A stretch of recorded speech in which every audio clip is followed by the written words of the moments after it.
Olá, querido amigo, querida amiga, é hora de estudar a lição, então fique com a gente porque o Classe dos Professores está começando.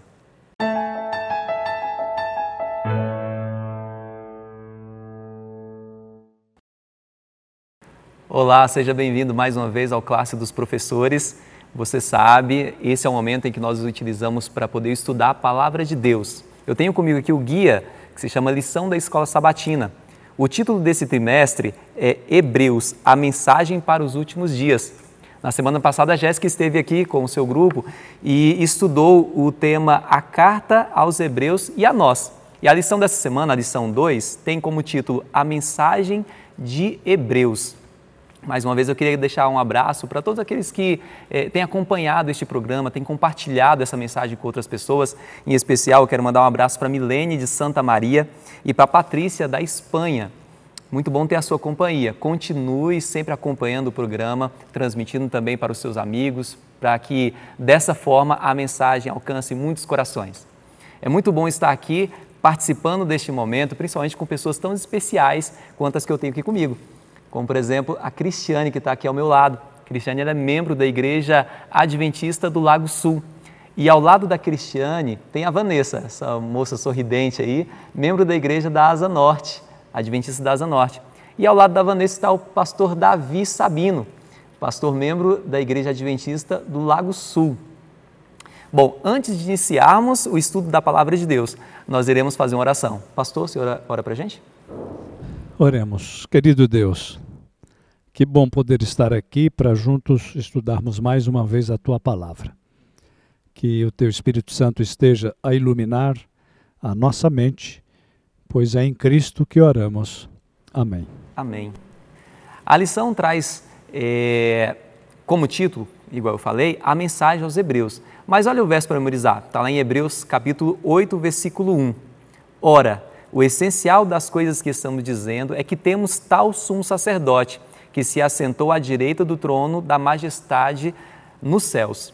É importante dizer também que o livro de Hebreus ele foi escrito num contexto ali para pessoas que estavam passando por um momento de sofrimento, que estavam questionando em seu coração, por que eu estou sofrendo tanto? Né? Por que essas coisas acontecem? E pastor, quando nós iniciamos a leitura do livro de Hebreus, capítulo 1 e capítulo 2, Hebreus apresenta Jesus como governante, como rei, né, pastor? É isso mesmo? Jesus tem toda essa autoridade? É muito bom que o livro de Hebreus já começa falando dele como rei. E a lição coloca, Jesus é nosso rei, porque de fato ele é.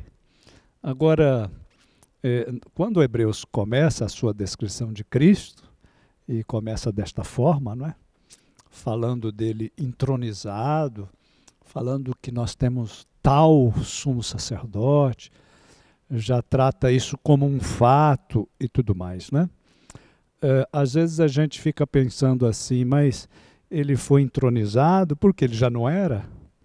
Que necessidade tem ele de ser entronizado uma vez que ele sempre foi? Aconteceu alguma coisa, não é? Então, por isso, a Bíblia é um livro assim, muito, muito fascinante, mas é necessário que a gente compreenda uma coisa. A Bíblia a gente tem que estudá-la no seu contexto geral. A gente não pode, por exemplo, dedicar o estudo da Bíblia ao livro que a gente mais gosta. Eu gosto do livro dos Salmos, por exemplo, então eu só fico no livro dos Salmos, né? É importante ler a Bíblia toda, porque quando você estuda o livro de Hebreus, por exemplo, você pode ter essa pergunta, mas ele foi entronizado por quê? E aí o contexto bíblico geral nos dá conta de que algo aconteceu no passado. Quando você vai para Gênesis, a gente percebe que alguma coisa aconteceu lá. Jesus sempre era, ele foi o Criador, ele sempre tinha sido. Não é? O livro de João, ele apresenta isso, né, pastor? Exatamente. E aconteceu que o inimigo que pecou lá no céu, que foi expulso de lá, veio para cá e usurpou esse domínio que chamamos de terra. Ele enganou Adão e Eva, né? Esse é o contexto de Gênesis, nós sabemos. E por usurpação e não por eleição, não por entronização, Satanás, a Bíblia assim reconhece, passou a ser o príncipe deste mundo e infelizmente com o apoio da humanidade, porque foi Adão e Eva, os nossos primeiros pais, que consentiram, embora enganados, né, nesse processo de usurpação que Satanás montou e conseguiu levar a efeito. E então vem Jesus. Ele fala, não, isso não pode continuar assim. A terra, os que lá habitam, a humanidade, que nós criamos e amamos, eles precisam continuar sendo nossos. Como alguém pode ir lá e usurpar não somente o domínio, mas o domínio do coração daquelas pessoas? Aí é a coisa linda do livro de Hebreus. Hebreus vai falando assim, olha, nós temos alguém que você precisa conhecer melhor. E aí Hebreus trata toda uma descrição a respeito de quem também é Jesus, isso que já foi feito por outros autores da Bíblia, né? Então, aí Hebreus introduz a história de Jesus como alguém que veio, reconquistou a possessão desta terra e do coração das pessoas, né? Ele foi aclamado, ele foi apresentado, ele foi entronizado. E o que é mais bonito nesta história, para fechar, e que nos atinge pessoalmente, é que nós estamos todos muito envolvidos nisso, porque a vitória de Cristo é também a nossa vitória. Maravilha, pastor. Então, o fato de Hebreus ter começado falando algo que é óbvio, né? Que Jesus é o rei, que ele é o governante, era necessário que ele fizesse isso, né? Que começasse dessa maneira por causa desse contexto que eu mostrou para a gente aí. É verdade. Né? A Bíblia, ela sempre tem a abordagem correta e por isso temos que ir a ela para fortalecer nossa confiança, não somente na sua revelação, mas também na pessoa de Jesus. Maravilha. E Vanessa, o pastor falou então de Jesus como governante, como rei, mas a lição de segunda-feira, ela traz Jesus como o mediador. Né? É isso mesmo, Vanessa? É fantástico como a representação de Cristo nesse contexto todo que vocês trouxeram assim de rei, envolve todo um contexto que precisava de um mediador. Mas vamos entender isso processualmente. Vamos lá. Se nós pensarmos historicamente, nós vamos encontrar ali a aliança de Deus com o seu povo, ali com Moisés, que é a aliança mosaica, certo? E que Moisés era por Moisés ali, e pela fidelidade de um povo, as bênçãos chegavam em todos eles. Se o povo fosse fiel, obediente, teria essas bênçãos. Depois disso, vem ali a questão da aliança davídica, né? Que foi quando houve um rei, que Davi foi colocado rei, e pela fidelidade daquele rei, as bênçãos chegavam até o povo. Só que agora nós teríamos o quê? Precisamos de um representante. Nós ouvimos aqui já vimos que Jesus é o nosso rei, mas ele, como rei, ele pode ser também mediador? Sim. Por que ele é um mediador? Porque através dele nós somos abençoados, nós somos beneficiados pela perfeição dele, pela habilidade por tudo que ele é e etc. Então a relação do povo de Israel conosco e a representação de Deus e o povo de Israel é que nós precisamos sempre desse mediador. E esse mediador sendo Jesus, a gente está garantido. Olha que fantástico. É aquilo, né? Então, na verdade, a função do mediador é que quando eu não estou sendo provido de bênçãos, ou se eu não estou conseguindo, ou se eu não tenho possibilidade de receber essas bênçãos, o mediador vem para que eu consiga, ou seja, para que isso chegue até mim. Então é algo que vem mediando, que vem te estruturando. Tenta imaginar o mediador como aquela pessoa que tenta fazer a mediação para que você possa ter um benefício específico. Sabe quando você quer falar com alguém ou que você quer conseguir alguém, você fala, me dá aquela forcinha lá, faz uma mediação lá para mim. Então Jesus, na verdade, ele não faz uma forcinha, ele é a força, ele é o rei, ele faz tudo nesse sentido e agora a gente tem mais garantias do que as outras alianças, porque a aliança de Moisés era na fidelidade do povo, já pensou? A fidelidade do povo exige muita coisa. Beleza? Aí depois vem a fidelidade de Davi, que não foi tão fiel assim, mas mesmo assim o povo foi abençoado, porque Deus o perdoou e ele se arrependeu. Mas diante de um mediador e um rei como Jesus, nós estamos na garantia de sermos abençoados por esse benefício desse Jesus ser tudo que ele é e ter a perfeição que ele é, o nosso rei. Maravilha. Cristiane, então Jesus rei, Jesus mediador, e a lição também coloca Jesus como campeão, né? Agora, em 1 Samuel, a gente vê lá que os israelitas eles estavam pedindo, clamando por um rei que fosse à frente deles nas batalhas, né? O que aquele povo não tinha entendido até o momento? Então, Rafael, o povo de Israel, eles não entenderam que eles já tinham um rei. Eles precisavam de alguém para seguir. E na nossa vida também a gente é assim, a gente precisa de um referencial, né? Realmente. A gente sempre precisa de um referencial. Só que eles já tinham um referencial que eles haviam perdido. Então, vem Jesus. E Jesus, ele é o quê? Ele vem para mostrar, nesse contexto, a restauração, né, da pessoa de Deus. Ele demonstra ali o governo de Deus sobre aquele povo. E esse governo acontece por meio de quem? Por meio de Jesus, né? E muitas vezes o povo de Israel ali, eles queriam ir para as batalhas, queriam ter um rei, pensando que estavam sozinhos. E eles não estavam. Jesus já estava lutando aquela batalha. Sempre esteve. E por isso que Jesus é colocado como um campeão. Porque, na verdade, Jesus esteve, lutou e ganhou. E nós somos vencedores sempre, por meio de Cristo Jesus. Maravilha. Pastor, a lição também coloca Jesus como sumo sacerdote, né? Pastor, existem algumas atribuições, né, do sumo sacerdote, e eu quero te fazer uma pergunta. Jesus é mesmo sumo sacerdote? Muito interessante a lição dessa semana, né? Porque ela fala tudo o que Jesus é.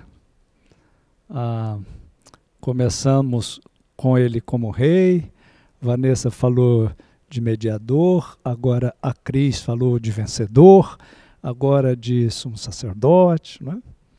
A figura de Cristo ela é tão especial, né, na Bíblia e na economia da salvação, que alguém disse uma vez uma coisa que eu achei muito interessante. Olha, seria necessário um Jesus para inventar um Jesus. Tão completa é essa figura. Realmente. Que realmente é todo suficiente para promover a nossa salvação. E a Bíblia apresenta no livro de Hebreus, e em outros trechos, agora Hebreus estamos estudando, Jesus como sumo sacerdote. Ele não só é sacerdote, como é sumo sacerdote, como é rei, etc. e tal. Agora, por que é importante a gente estudar estas funções de Jesus? O sumo sacerdote, por exemplo, ele coordenava todo o processo de salvação em figura que acontecia lá no santuário do deserto. Aquilo era um processo extremamente didático, explicativo, para dar uma noção ao povo de Israel, que havia sido, digamos assim, embrutecido por pelo menos 4 séculos de escravidão, e que dificilmente teria condições de assimilar conceitos tão profundos quanto aqueles simples, mas profundos, como a questão da salvação, né? Então, todas aquelas figuras, né, que circulavam diante dos olhares curiosos do povo ali na tenda da congregação, representavam Cristo, e uma delas era o sumo sacerdote. O sumo sacerdote ele coordenava todo o trabalho do santuário, e os sacrifícios e tudo mais. Agora, uma atividade muito importante dos sacerdotes e dos sumos sacerdotes era orientar, era ensinar, era instruir e também abençoar. E o que fecha a nossa compreensão nesse aspecto do sumo sacerdote é que isso nos beneficia.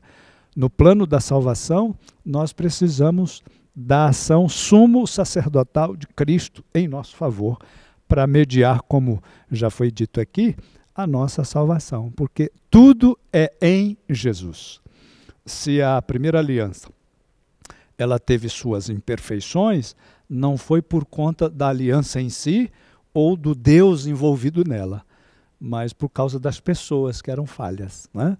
Mas agora, Jesus, como o sumo sacerdote, diz que agora não é mais um sacerdote que falha, um sacerdote humano. Agora não é mais sangue de animais, agora é o sangue perfeito de um Deus perfeito em favor de pessoas que hão de herdar a salvação. E toda a perfeição de Cristo está à nossa disposição para que, através dele, nós alcancemos todas as graças disponíveis em Deus para a nossa salvação. Que coisa maravilhosa, hein? Vanessa, e aí você falou na primeira pergunta que eu te fiz, você apresentou Jesus como mediador, né? E agora até pegando o gancho também do que o pastor falou e complementando essa primeira parte que você respondeu, a lição de quinta-feira coloca Jesus como mediador de uma aliança superior. E existe até uma proposta de uma nova aliança. Afinal, o que quer dizer isso, Vanessa? Olha, quando a gente fala da aliança e que foi realizada essa aliança de Deus com Deus e nós todos, né, a nação dele, e que como a gente já colocou aqui a questão do contexto histórico e que o pastor já trouxe aqui, tinha toda a história, a questão do sacerdócio, né? Vamos pensar o sacerdócio e a instituição e tudo que estava envolvido nisso, nessa perspectiva do santuário, né?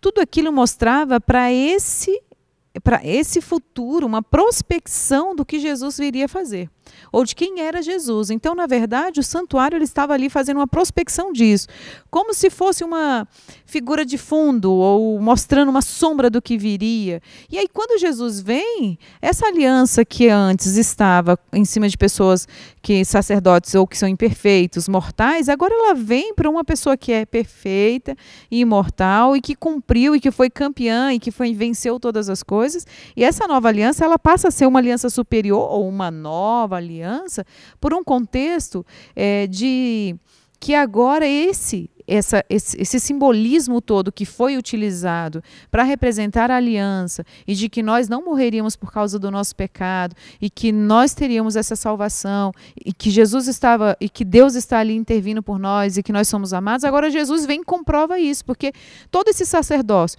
e toda essa instituição era só a prospecção do que Jesus iria fazer conosco. Quando Jesus faz, ele não só cumpre, mas ele explica na prática o que era a aliança. Vocês entendem que, na verdade, a vinda de Jesus e morte na cruz, morrer como um cordeiro, ser o sumo sacerdote, ser o mediador, ser tudo isso, é o cumprimento toda aquela teoria, toda aquela questão do santuário que já estava sendo proposta. Ele, na verdade, ele não veio explicar somente, ele veio cumprir na prática para que isso agora seja uma aliança superior. E olha que fantástico. É uma aliança superior mesmo, ou uma nova aliança, porque ela agora tem um viés ou uma força da prática de que foi cumprido por alguém imortal, alguém imperfeito e alguém que tem todas essas características que a gente já citou aqui. Maravilha. Cristiane, bom, nós vimos aqui verdades motivadoras, né? Jesus foi apresentado como rei, foi apresentado como campeão, sacerdote, né? Ele é o mediador, inclusive o mediador da nova aliança, como a Vanessa colocou, né? Mas, Cristiane, existem também advertências, né? Principalmente se a gente olhar lá no capítulo 11, 12, nós vamos ver algumas advertências. E lá chega até a comparar os leitores de Hebreus também com aquele povo lá do deserto e exorta a ter fé. Afinal, explique isso aí para a gente. Então, a Vanessa bem colocou, e eu achei bem interessante, que Jesus ele não veio só para cumprir, né? Ele veio também para deixar o exemplo de como nós poderíamos ter fé, de confiar, né? Então, quando ele vem, ele passa ali pelo sacrifício, ele fala para a gente, você pode confiar, vai acontecer, o que está falado vai acontecer, né? E as advertências que nós temos ali no livro de Hebreus, e elas são muito impactantes para a nossa vida, se a gente realmente parar para refletir. Algumas delas são: não rejeite a superioridade de Cristo. Não negligencie a sua salvação. A sua salvação é hoje. Né? Não rejeite a Cristo, em hipótese alguma. Não fale para entrar no descanso de Cristo. Não peque deliberadamente. Não rejeite a graça de Deus e, por último, não rejeite a voz do céu. Quando você ouvir a voz que vem do céu, não rejeite. Maravilha. Não rejeite a voz de Deus. Se hoje você ouvir a voz do Senhor, não endureça seu coração. abra o seu coração a Ele. Se você está passando por alguma dificuldade, Ele é o nosso Rei. Se você tem lutas a enfrentar, não esqueça que Ele é o campeão. Ele é o nosso Consolador. Ele é o mediador da nova aliança. Jesus é tudo para nós. Então, quando passar por dificuldade, lembre. Por dificuldades na sua vida, lembre. Jesus, Ele é maior na sua vida e Ele pode te conceder a vitória. Vamos orar? Querido Deus, muito obrigado, Senhor, pelo privilégio que nós temos de conhecer a Tua Palavra. E essa palavra ela vem para encher o nosso coração de esperança. Obrigado por tudo, continue nos abençoando. Em nome de Jesus, amém. Obrigado por sua companhia. Não se esqueça de se inscrever nas nossas redes sociais Adventistas Lago Sul. Compartilhe essa mensagem com outras pessoas também e até o próximo programa.